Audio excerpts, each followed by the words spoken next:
जी, कैसे हैं आप लोग। आई होप कि आप लोग बहुत अच्छे होंगे। और अभी देखिए बहुत तेज़ बारिश हो रही है। जी, बहुत तेज़ बारिश हो रही है और ये बारिश 2 दिन से हो रही लगातार। तो कल तो फ़िलहाल बच्चों के पेपर हो गए थे और हाँ, एक का ही हुआ था, पुन्नी का हुआ था। और आज किसी के पेपर नहीं हो रहे हैं क्योंकि आज पेपर कैंसिल कर दिए हैं, छुट्टी कर दी है सबकी 8वीं तक की। तो कोई भी स्कूल नहीं जा रहा है। मैं उठी थी कि बच्चों का नाश्ता वगैरह बना दूँ, बच्चों स्कूल जाएंगे, लेकिन इतनी तेज़ बारिश हो रही, सोच रही कि कैसे जाएंगे। फिलहाल देखा ग्रुप में तो मैसेज आ गया कि छुट्टी हो गई। छुट्टी की बात मैं बैक कैमरे से दिखाती कितना पानी भरा।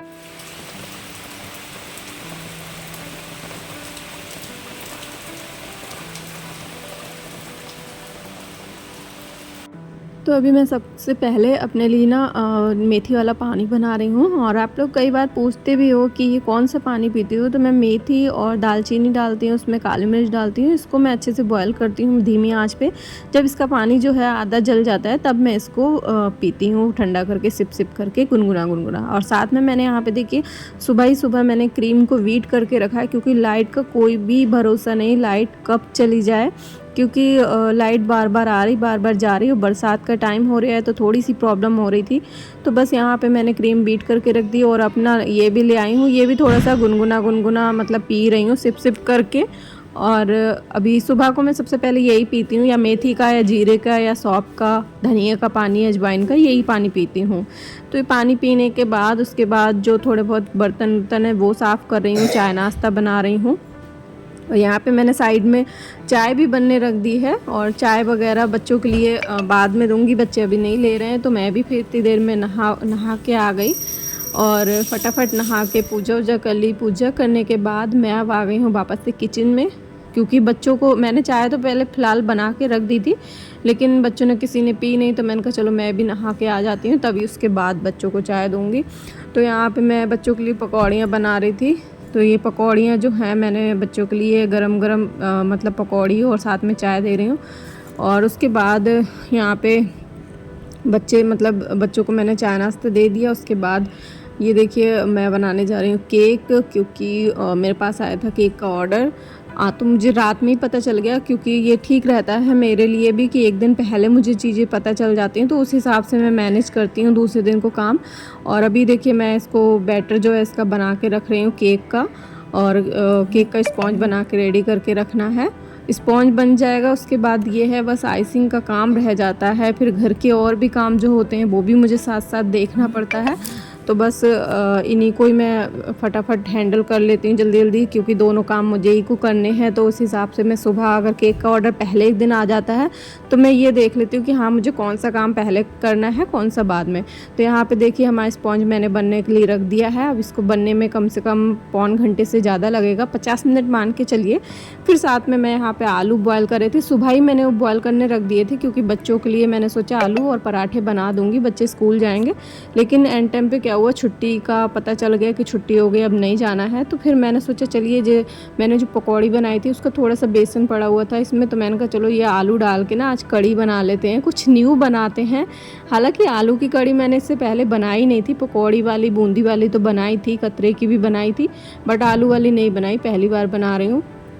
तो यहाँ पे मैंने धनिया, जो खड़ा धनिया होता है, सूखी मिर्च और कड़ी पत्ता, साथ में मैं थोड़ा सा हींग भी डाल रही हूँ। बस सिंपल तड़का दिया है मैंने। यहाँ पे ये भुन जाएगा, फिर मैं यहाँ पे आलू, हल्दी थोड़ा सा डाल दिया है और जो बॉयल करे हुए आलू थे वो डाल दिए। आलू मैंने इसलिए डाले क्योंकि बच्चे पकौड़ी वाला खाना नहीं चाहते, तो मैंने कहा चलो आलू पड़े तो आलू का ही बना लेते हैं। और उसके बाद यहाँ पे ये मैंने घोल डाल दिया जो बेसन वाला, इसमें नमक, हल्दी, मिर्च, धनिया पाउडर सब कुछ मैंने पहले ही ऐड करके मिक्स कर लिया था। और इसको ना हल्की आंच पे पकाना है, बिल्कुल हल्की आंच पे धीरे धीरे पकने देना है कड़ी को। बन के तैयार हो जाएगी कड़ी हमारी। और यहाँ पे देखिए हमारा स्पॉन्ज भी बन के तैयार हो गया है। इसको ठंडा होने के लिए रख देती हूँ। जब तक ये ठंडा होता है ना तब तक मैं पूरा खाना कंप्लीट कर लेती हूँ। यहाँ पे मैंने चावल बना रही हूँ, तो चावल को अच्छे से 3 से 4 बार मैंने बढ़िया करके धुल लिए। उसके बाद इसको फूलने के लिए मैं रख दे रही हूँ साइड में। चावल जब तक फूल जाएंगे थोड़े से, तो चावल जो है कम पानी लगता है जब अच्छे से फूल जाते हैं, और ये लंबे वाले चावल जो होते हैं ना उनको थोड़ा देर फुला के रख दो ना तो बहुत अच्छे बनते हैं। तो मैंने यहाँ पे थोड़ी देर फुला के रख दिया, और कढ़ी अभी भी धीमी धीमी आंच पे पक रही है। सौंधी सौंधी सी खुशबू आती है जब धीमी धीमी आंच पे पकती रहती है। और उसके बाद जो थोड़े बहुत बर्तन थे वो भी मैंने मांज दिए। बर्तन का तो पता ही नहीं होता है कि कितने बार मुझे बर्तन धुलने पड़ते हैं, क्योंकि दिन भर में कई बार मुझे बर्तन धुलने पड़ते हैं, 4 से 5 बार हो जाता है। और थोड़े थोड़े जो भी बर्तन होते हैं मैं हैंड टू हैंड धुलती रहती हूँ, कभी कभी ज़्यादा हो जाते हैं इकट्ठे। उसके बाद यहाँ पे मैंने हैंड टू हैंड रोटियाँ भी सेक लेती हूँ। मैंने कहा ये रोटी वाला काम जो खाने पीने का काम है ना, ये इसको ख़त्म कर दूँ सारा, क्योंकि फिर अगर मैं केक बनाऊँ और उस टाइम पे बच्चे मांगने लगे तो दिक्कत होता है फिर, इसलिए। और यहाँ पहली रोटी मैंने गाय के लिए निकाल के रखी है। हमेशा मैं पहली रोटी गाय के लिए निकाल के रखती हूँ। आप लोग भी रखते हैं क्या, बताइएगा ज़रूर मुझे कमेंट में। और उसके बाद यहाँ पे देखिए स्पॉन्ज भी ठंडा हो गया है। अब मैं इसको थोड़ा सा कट कर ले रही हूँ, और इसको मैं ना 3 लेयर में कट करने वाली हूँ। और ज़्यादातर जो हाफ केजी का होता है उसको मैं 3 लेयर में ही कट करती हूँ, और जो बैंडो केक होते हैं छोटे वाले तो उसको मैं 2 लेयर में कट करती हूँ, क्योंकि बैंडो वाले जो हैं वो ज़्यादातर 2 लेयर में ही कट होते हैं। तो यहाँ पे मैंने इसको कट कर लिया, पहली लेयर रखी क्रीम लगा के, उसके बाद शुगर सिरप से सॉक कर दिया, उसके बाद मैंने क्रीम लगा दी है। और फिर मैं यहाँ पे पाइनएप्पल जो क्रश है वो डाल दूँगी। फिर मैं यहाँ पे डाल रही हूँ ऊपर से चोको चिप्स, और चोको चिप्स डालने के बाद फिर मैं यहाँ पे थोड़ा सा फिर से सॉक कर रही हूँ, और फिर मैं अच्छे से इसको क्रीम लगा दूँगी। और क्रीम लगाने के बाद फिर मैं इसको अच्छे से मतलब चारों तरफ से कोटिंग कर दूँगी। कोटिंग, क्योंकि अच्छे से इसको कोटिंग करना ज़रूरी होता है, जिससे कि जो है थोड़ा सा मॉइस्चर बने रहा। और साथ में फिर मैंने लास्ट की जो लेयर है उसको भी मैंने अच्छे से सोक करके फिर मैं इसको बस क्रम कोट, अभी मैं सिर्फ क्रम कोट करके रख रही हूँ, जिससे कि इसमें जो भी क्रम्स निकलते हैं ना फाइनल आइसिंग के दौरान, ये क्रम से हमारा केक को ख़राब ना करें। तो बस वो मैंने रख दिया फ्रिज में। यहाँ पे मैंने बच्चों के लिए खाना दे दिया है, और खाना बच्चों को खिलाने के बाद किचन साफ़ करने के बाद फिर मैं आ गई वापस से फ़ाइनल आइसिंग करने के लिए। तो यहाँ पे मैं कर रही हूँ फ़ाइनल आइसिंग, क्योंकि ये केक जो है आज ही जाने वाला है 4 बजे तक। और ये केक बनाते टाइम ना एक चीज़ मैंने रियलाइज़ की है कि कभी भी हमें अपने कस्टमर का कोई भी कस्टमर फ़ोटो दे रहे हैं या फिर हम दे रहे हैं, तो उनको एक चीज़ हमें को पहले ही क्लियर कर देना है कि जो ये फ़ोटो में है, कभी कभी ऐसा होता है कि मतलब बिल्कुल सेम हम वो चीज़ नहीं कर पाते हैं, क्योंकि कभी कभी थोड़ा बहुत डिफरेंट आ जाता है। और फिर वो जो गूगल के फ़ोटो होते हैं ना, तो उसमें तो हमेशा डिफरेंट होता है, कभी भी सेम नहीं बन सकता है। तो ये चीज़ पहले क्लियर करना होता है। और साथ ही साथ बड़ा केक कितना बड़ा है कितना छोटा है उस पर भी डिपेंड करता है। अभी यहाँ पे ये केक जो है ये हाफ केजी से थोड़ा ऊपर है, मतलब 1.25 किलो का। और जो वो केक की डिज़ाइन थी वो कम से कम 1.5 किलो केक के डिज़ाइन, मतलब 1.5 किलो का केक था, उस पर डिज़ाइन बनी थी। तो इस पर थोड़ा सा भरा भरा डिज़ाइन लग रहा है, और उस पर थोड़ा सा दूर दूर पे डिज़ाइन लग रही थी, तो सेम नहीं था। तो जिसका ये केक था उनको सेम नहीं लग रहा था कि सेम नहीं है। तो मैं ये चीज़ मुझे रियलाइज़ हुआ कि मुझे पहले ही कस्टमर को ये चीज़ क्लियर करना चाहिए। तो ये केक बन के रेडी हो गया। आप लोग बताइएगा कि कैसा लग रहा है। ये गिफ्ट था, तो ये केक जो था वो उनको गिफ्ट करना था शायद अपने जीजू को, क्योंकि उनने यहाँ पे हैप्पी बर्थडे जीजू भी लिखवाया था। तो मैंने ये केक जो है अच्छे से पैक कर दिया। मैंने सोचा कि ये केक गिफ्ट करना है तो इसको गिफ्ट की तरह ही मैं अच्छे से पैक करूं। तो ये जो बैग जिसमें मैं पैक करने वाली हूँ, ये बैग मैं हर किसी को नहीं देती हूँ, और इसका अगर मैं देती हूँ तो अलग से चार्ज लेती हूँ 10 रुपये। लेकिन मैंने यहाँ पे ये बैग जो है उनको अच्छे से बैग में रख के दिया है, और बहुत कम जो मतलब जान पहचान के ख़ास लोग हैं उनको दे देती हूँ, बट उनको गिफ्ट करना था तो इसलिए मैंने बहुत अच्छे से पैकिंग करी है, जिससे कि वो गिफ्ट देने में भी अच्छा लगे। तो यहाँ पे मैंने उनसे चार्ज नहीं लिया, क्योंकि ये फ़र्स्ट केक था उनका, और मैंने बैग में अच्छे से पैक करके दे दिया। और उसके बाद मैं फिर वापस से आ गई हूँ किचन में, और किचन का जो काम वगैरह किचन में सबसे ज़्यादा तो मेरा फ़िलहाल जो टाइम है ना वो किचन में ही बीतता है। और मुझे लगता है कि सारी लेडीज़ का यही हाल होता होगा कि सबसे ज़्यादा टाइम जो है किचन में ही बीतता होगा।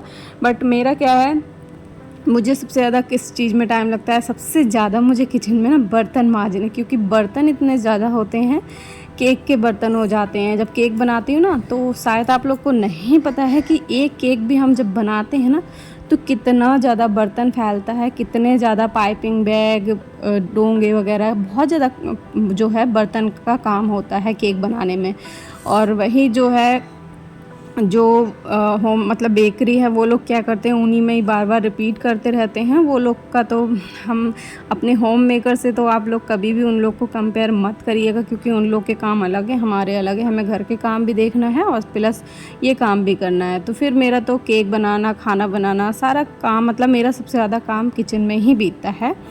और अभी यहाँ पे मैंने शाम की चाय बनाई है। झाड़ू लगाने के बाद मेरा हो रहा था सर दर्द, तो मैंने कहा चलो थोड़ी सी चाय पीते हैं, गले में भी बहुत ज़्यादा दर्द हो रहा था, तो तेज़ अदरक की चाय बनाई। और उसके बाद शाम को कड़ी तो रखी थी, तो बच्चों ने कहा हम कड़ी नहीं खाएंगे, हमको कुछ अच्छा से चाहिए। तो मैं यहाँ पे ढोकला बना रही थी। तो ढोकला बनाने के लिए मैंने थोड़ा पानी ले लिया, आधा पौन गिलास पानी लिया। उसमें मैंने साइट्रिक एसिड डाला है, चीनी डाली है, हल्का सा नमक डाला है, उसको अच्छे से मैंने मिक्स कर लिया। और थोड़ा थोड़ा करके मैं यहाँ पे बेसन ऐड करती जा रही हूँ, बेसन थोड़ा थोड़ा ऐड कर रही हूँ और अच्छे से घोलती जा रही हूँ।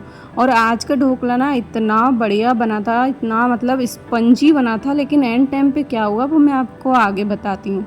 मैंने थोड़ा सा पानी और डाला और अच्छे से इसको पतला सा एक घोल बना के तैयार किया है। बहुत ज़्यादा गाढ़ा नहीं बनाया, क्योंकि अच्छा बनेगा, अगर पतला बनाएंगे तो स्पंजी बनता है। साथ में मैंने यहाँ पे रिफाइंड ऑयल थोड़ा सा डाल दिया है।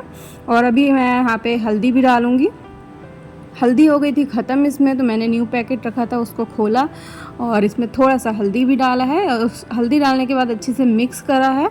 मिक्स करने के बाद यहाँ पे मैंने इसमें 1 इनो का सैसे डाला है, उसको भी अच्छे से मिक्स कर लिया जल्दी से एक ही डायरेक्शन में। और उसके बाद मैंने इसमें डाल दिया है।